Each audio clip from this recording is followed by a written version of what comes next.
Hi friends, कसे आहात? तर आम्ही सर्वजण पुन्हा एकदम मस्तपैकी असे सगळेजण छान रेडी होऊन निघालेलो होतो.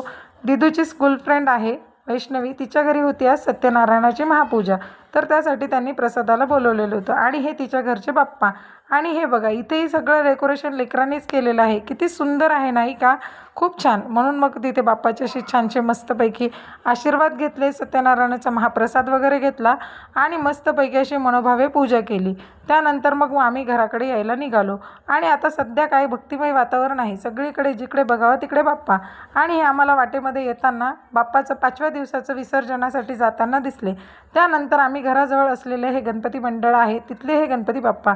तिथली मूर्ती फार छान आणि सुबक आहे. त्यामुळे मग तिथेही गेलो, दर्शन वगैरे घेतलं.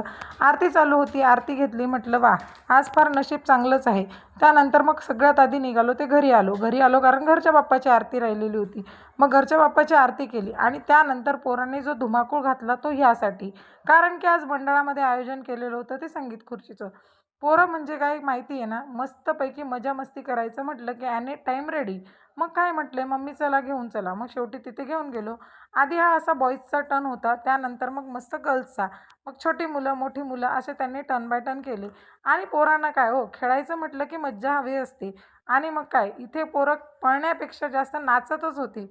खूप हसत होती, खूप मज्जा केली आणि थोडीशी रडारड पण झाली. म्हणजे नंबर नाही आला वगैरे काय असं असं सगळं चाललेलं होतं. मग काय, त्याच्यामध्ये मस्त मनू, परी आणि दिदू असं तिघांनी छान असा पार्टिसिपेट केला. छान मुलांनी खेळ खेळला बरं का. मस्तपैकी काही काही हसले, रडले आणि आपली दिदूही पार्टिसिपेटमध्ये होतीच.